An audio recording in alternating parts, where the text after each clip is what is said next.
Hello everyone and welcome to the Homepage Network. I'm Lauren Gooch. Goodies for Our Troops is a 501c3 organization that sends year-round care packages to our troops who are deployed overseas, on board ship, or on submarines, and to veterans' homes. Since July 2005, they have been continuing with this mission as a 100% volunteer-based organization. Currently, they are operating out of the lower level of 87 Main Street in Wellsboro, but they are in desperate need of a building to move into by March 31st in order to continue their mission of putting smiles on our heroes' faces. Dawn Pletcher, the founder of Goodies for Our Troops, is here to tell us more about their mission and how you can keep this mission going. Dawn, thanks for joining us. Well, thank you for having me. Appreciate it very much. Dawn, what made you want to start Goodies for Our Troops back in 2005?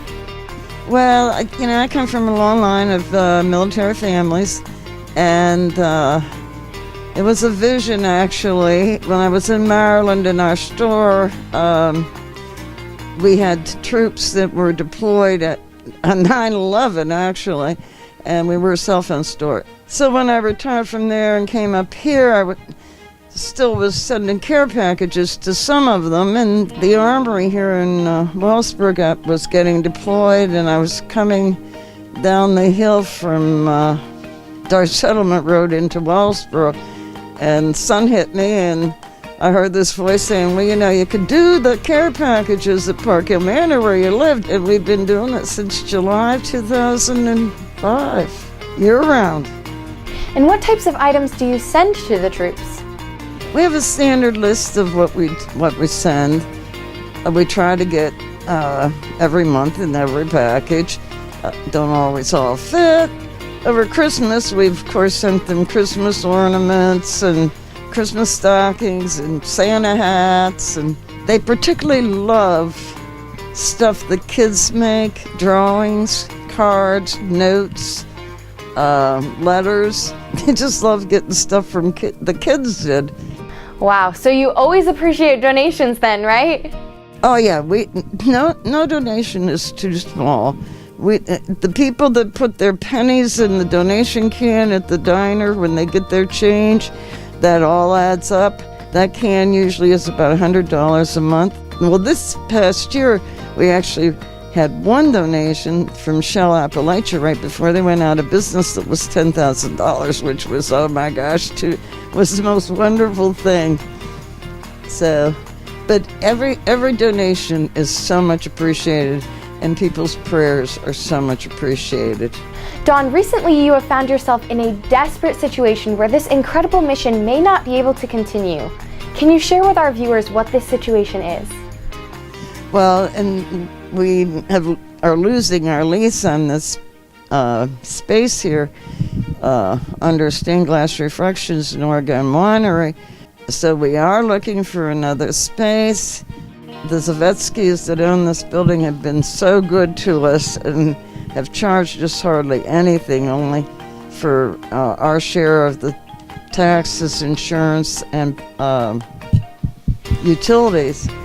And we're not likely to find that again, so we're going to be a little bit hard-pressed, but we do have some leads on some places. If anybody knows of a place that's available, please call me, 570-662-5601, or email goodies@ptd.net, because March 31st is when we've got to be out of here. When we come back, we'll find out the details of what they're looking for in a building and how you can keep this mission going. Stay with us. Year after year, we've been ranked the best bank in Pennsylvania for customer satisfaction. Want to know our secret? It's our people. Hardworking, kind-hearted, and fun-loving. They are our secret ingredient.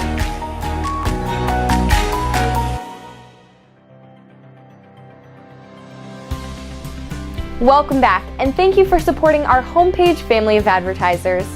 Dawn, what kind of space are you looking for, and what does it need to have so you can work effectively? We certainly would love not to have stairs, because Most of our volunteers are old like me, and our knees and hips aren't taking the stairs as well as they used to. So if we could find a place that didn't have stairs, that would be ideal.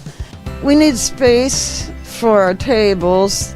With COVID, we used to get 20 to 25 volunteers at our packaging events, but with COVID, we have to limit to 10 people in our space. So we don't need as much space now as we used to, but I don't even know what we have in square feet here. We have quite a lot of room. Of course, we need space for all the stuff that's already wrapped, and for the new donations that come in, and for our boxes and stuff. We are kind of in a situation where if we find a place, we'll have to make do somehow with that space, because we've all decided that we want to continue our mission. We think that it's important to our heroes, and after all, wouldn't any of us be here if it wasn't for them and the sacrifices they make for us? So whatever we have to do, we are committed. And with all the COVID restrictions, are you still in search of volunteers?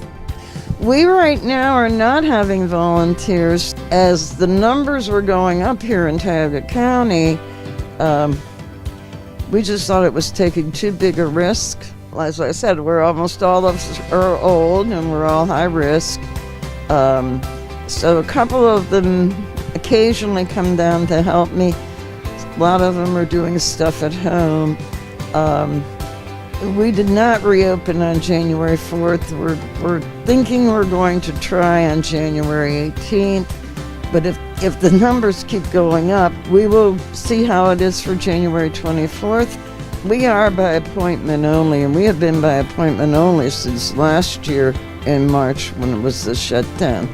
We keep a schedule of who comes, and we follow the COVID, all the CDC and Pennsylvania Department of Health with the masks and the social distancing. And we had to find a whole new way of operating than we were used to. A lot of stuff we used to do went so fast. And so we've had to make a lot of changes. Dawn, thank you so much for all of the work that you have put into Goodies and for sharing about your mission and how we can help you. Well, thank you for having me, and I feel so blessed that at my ripe old age, I still can do as much as I can do. It's not as much as I used to do probably, but I just appreciate so much the support of all of you at Wellsboro Homepage, the Homepage Network. You've been absolutely wonderful to us from the beginning, and I thank you from the bottom of my heart. I wish everybody a happy new year, blessed new year, healthy new year, and if you hear of a place, please let me know. Thank you so much. If you know of any space in the area that would be able to accommodate Goodies for Our Troops' needs, please contact Dawn at 570-662-5601 or email goodies@ptd.net so that they can continue to put smiles on our heroes' faces. Thank you for watching today on the Homepage Network.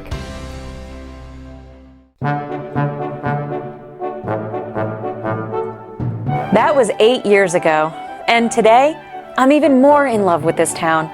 I love how easy it's been to meet people and make friends here. I love how safe I feel all the time. I hardly ever even lock my car when I'm parked downtown. I love that I see people I know constantly, and that through my network of friends, my kids truly have a village raising them.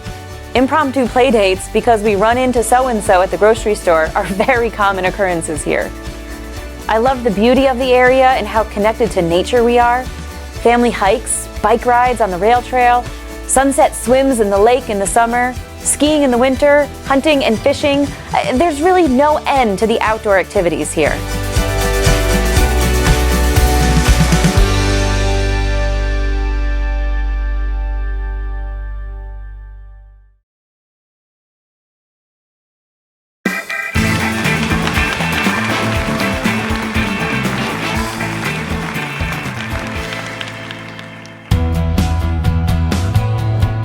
Hello, and welcome to the Homepage Network. I'm Sarah Vogt.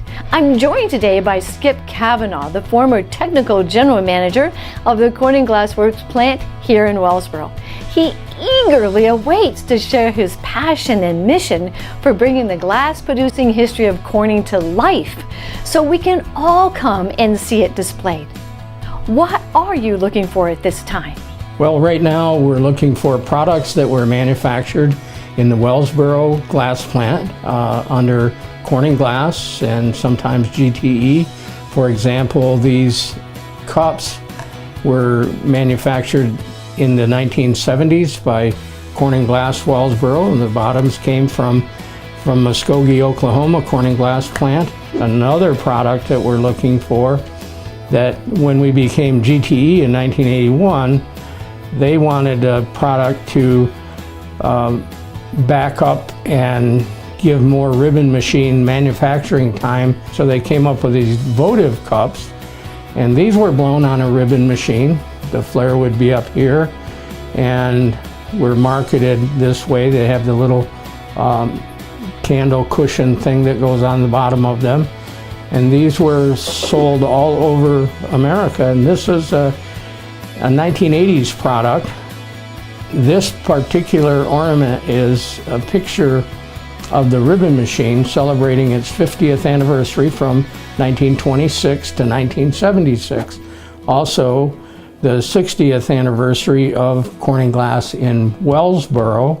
So these are quite desirable because there are not many around. They were presented to our employees in 1976, and they're hard to find. So we're looking for those three things in particular.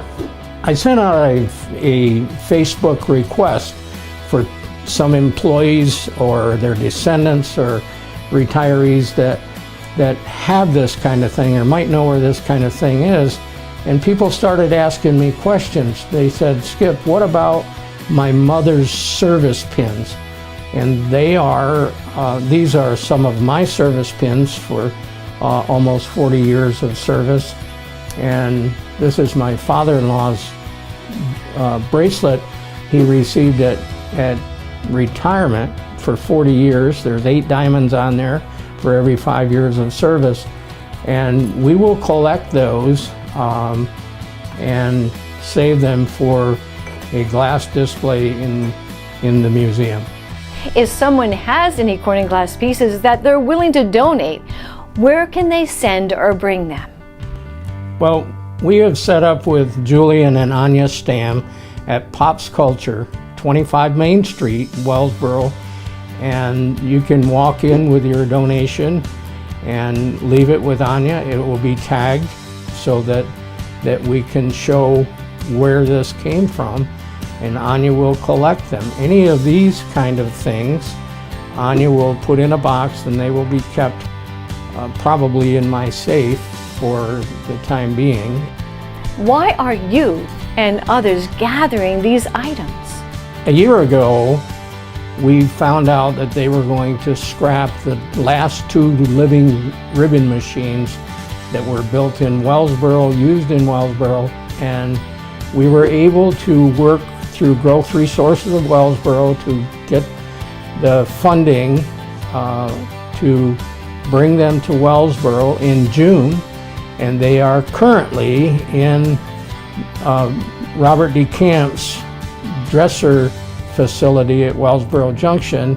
And one day we hope to have a Wellsboro Glass Museum that will tell the entire story from 1916 when Corning Glass took over that factory until 2016 when it was closed, including the fact that these ribbon machines were developed in 1926 and have served for years, and they're all over the world.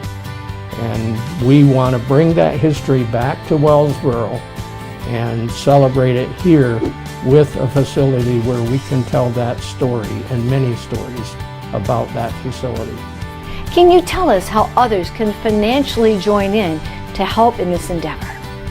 Yes, Sarah, and thanks for asking. It is an exciting thing that these ribbon machines are here, but you can help with the purchase of them, you can help with building of the museum by contacting the Wellsboro Foundation.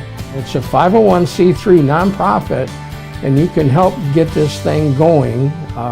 Right now we're in storage, but one day we want to have a place in downtown Wellsboro where you can go and view and see the history of where your parents, grandparents, and descendants, and there have been thousands that worked in this facility at one time or another.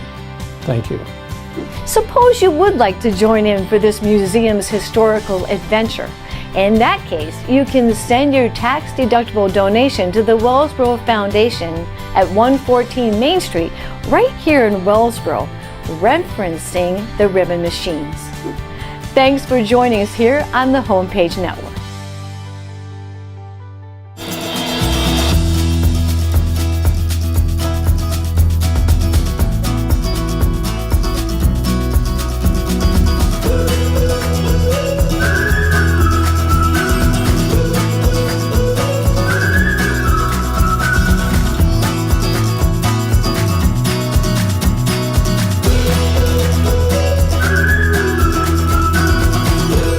For all your aunts, C&N.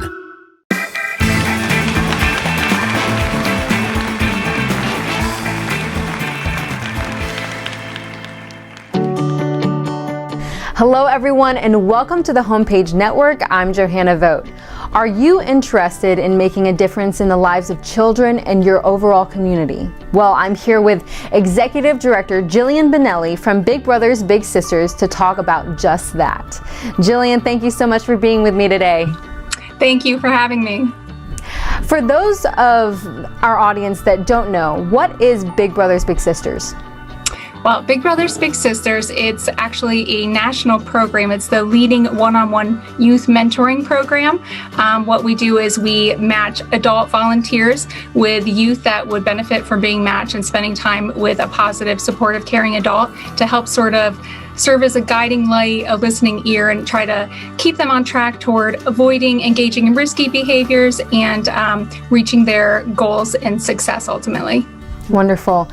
And since the last time Homepage has done a feature with you, I think back in 2018, how has Big Brothers Big Sisters expanded and grown in Tioga County?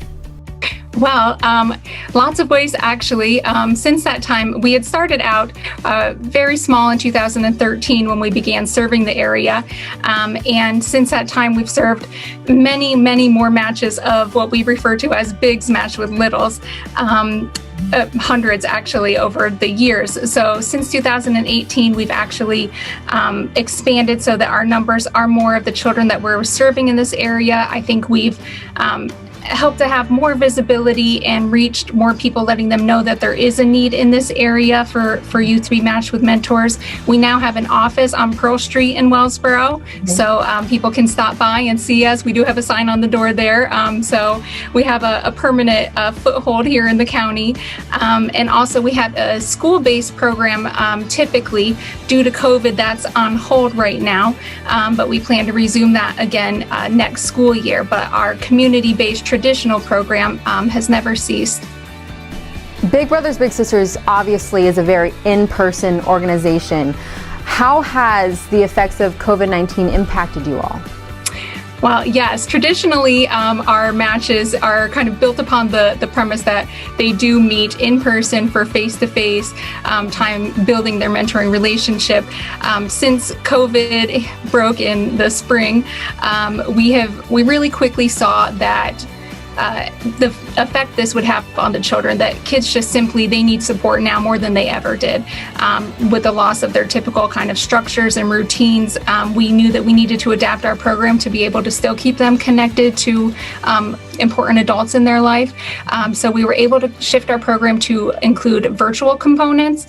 Our mentors, instead of just being in face-to-face visits, they could incorporate any number of virtual activities that were deemed appropriate, like through video conferencing, phone calls.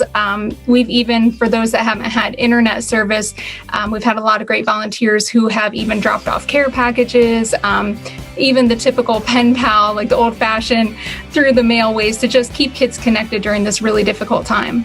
Absolutely, that's so special. Personally, what's one of the biggest reasons you find Big Brothers Big Sisters so important? That's a really good question. And personally, for me, I think it's one of the reasons it's so important to me is that growing up in my childhood, I did not have somebody to serve in that role as a mentor to me, but I really could use someone. So I really see the importance and what a difference it can make to have an added support person that maybe is outside of your family of origin that can help, show you different things, get your mind off of stuff, help keep you on track and be a listening ear for you. And now that I'm in this role as an adult, I can really see just how simple it is that just the support of being there consistently for a child and saying, like, you do matter, I do want to hear, and I don't care what else is going on, I'm here for you today. Yeah. That really makes a huge impact. Definitely. Are you looking for volunteers? How can adults become involved in being a big brother or a big sister? Absolutely. We are, of course, always looking for volunteers because there's, never an end to the list of children that would benefit from this program. I mean, who wouldn't benefit from having an extra person to spend time with and share enjoyable activities? We're always looking for volunteers. A lot of people don't realize we accept volunteers to be a big brother, a big sister, or you can even apply with your partner or spouse as a big couple. Okay. Yeah, so we definitely, if anybody's interested, they can visit our website, and that you can apply online or certainly contact us and we'll get started right away. And is there an age limit for a big brother, big sister? Yes, there is. For our community-based traditional program that we operate, you must be 18 or above. But really, we have volunteers of all ages, all backgrounds. There's really value to any situation and anything that you bring, whether, as long as you have a few hours a month to spare with a child, we do ask that they be committed to doing it for at least a year because it takes that amount of time to have the maximum benefit for the child. But whatever your background, if you care about children and have a few hours a month to spare, you definitely could bring something to the life of a child. Yes. And if any young people want to be a little brother or a little sister, how would they do that? What they can do is they can have their parent or guardian or anybody contact us via our website or phone or email. Anybody can call and make a referral for a child. They do need to be between the ages of 6 to 14 at the time that they enroll, but then once they're enrolled, they can stay in until they finish school. So, okay. Yeah. Jillian, if anyone in our audience is looking to become more involved or they want more information, who can they contact? They can contact us at our main office. It's 1-866-344-BIGS, and they can definitely hit us up on the website, which is www.bbbstwintiers.org, or find us on Facebook or Instagram. It's Big Brothers Big Sisters of the Twin Tiers. All right. Well, Jillian, thank you so much for being with me today. Thank you for having me. I really appreciate it. And again, if you would like to find out more information about Big Brothers Big Sisters, you can find it in the text copy below. Thanks for joining us today on the Homepage Network. Year after year, we've been ranked the best bank in Pennsylvania for customer satisfaction. Want to know our secret? It's our people. Hardworking, kind-hearted, and fun-loving. They are our secret ingredient.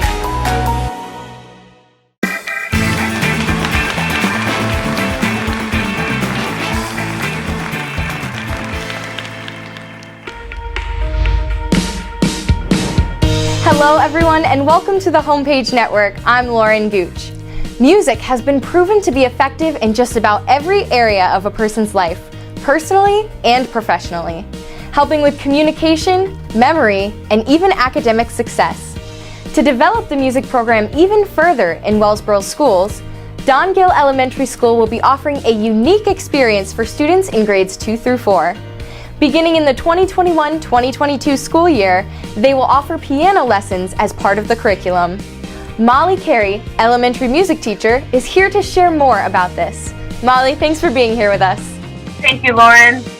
Molly, how did this idea come about? Who came up with this idea and how long has this been a goal? This has been a dream of mine forever. The idea started when I moved here and started teaching here in Wellsboro. Parents always ask me, do I give lessons for piano? I don't. There's a couple teachers that I know of, but not a lot of opportunities. So it was kind of a lofty goal.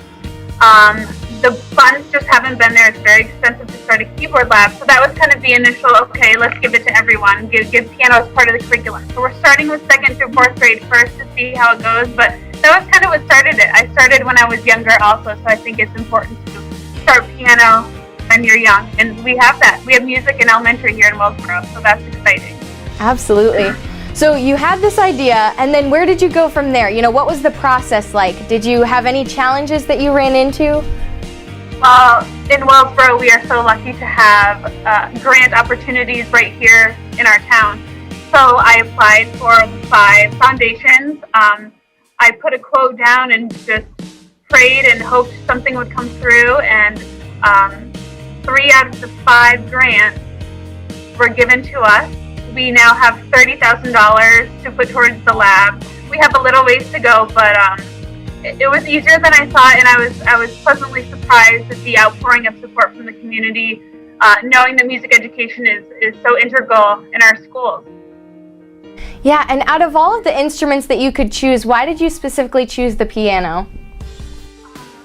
That's the instrument you should always begin, no matter what. So I started when I was 4 or 5. I get a lot of questions from my parents who want to do guitar and other really cool instruments for their students, but keyboard and piano is the foundation. So you learn how to read music right away on the staff. You're using your brain and your hands, and so everything's kind of coming together. And I truly believe if you can play piano, you can sing, you can learn any other instrument much easier than if you were to start somewhere else. So that's exciting to offer that to our kids. Every student in our district will have that foundation. Wow. So it's not just like offered, it's actually required. It's part of this curriculum. Wow. So this is new. It hasn't been done before. There's an app through Yamaha that we will start with the students, but I'm leading this for the first time. So I will be learning with them to see what works and what doesn't work, and we'll go from there.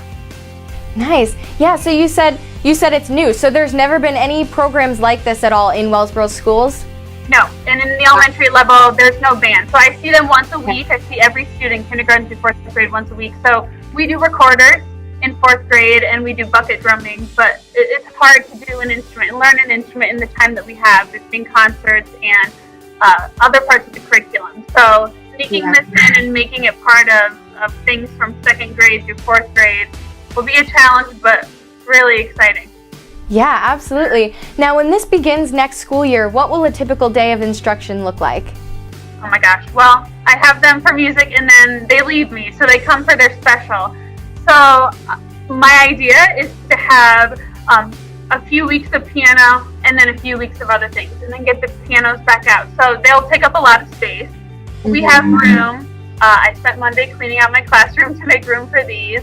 So we'll spend chunks of time working on it, put it away, do folk dances, work on concerts, singing, other ideas, and then get it back out. So it's not constant every day, every week, but it's part of it, and they'll have something to look forward to every time they come to music. Yeah. Now, how many keyboards are you getting? Hopefully 30. The biggest class number that we've had in the last few years has been 24. So initially, my initial quote, my request was 23 keyboards. I got a new quote for more, and so our price went up, but I'm hoping that we can get 30 so we have a little bit of a cushion. And if our numbers do continue to grow, which is a good problem to have, then we have enough for everyone. So I will have a keyboard, and then every student would have their own as well. So That's great. Well, when we come back, we're going to learn more about the benefits of this program on the students. Stay with us.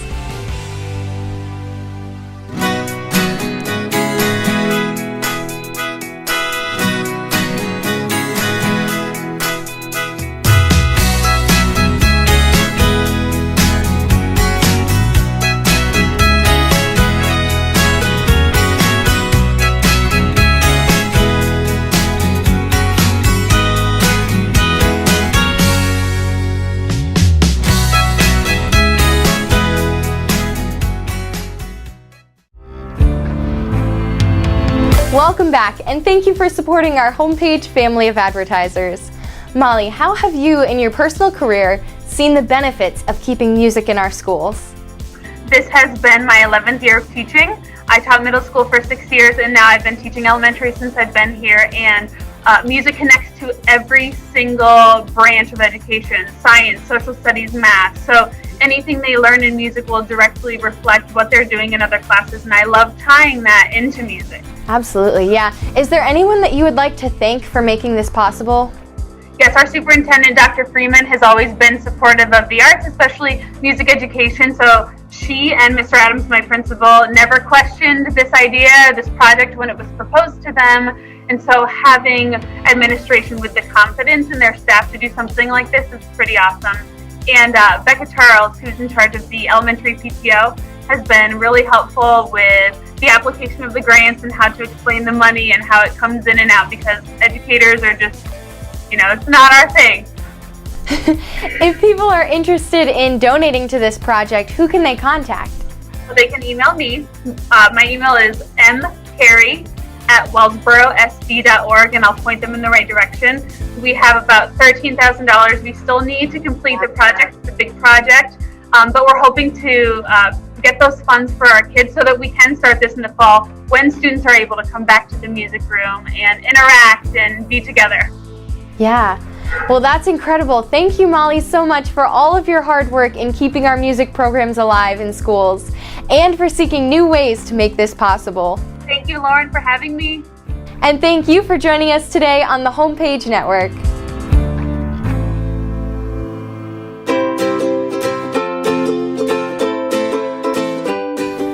When we look at things in nature, we don't find ourselves saying, "Oh, I wish the leaves were all the same size and color and shape. And I wish the trees didn't have as many wrinkles and lines that symbolize years of a full life." We don't say that. We simply just appreciate exactly where they are.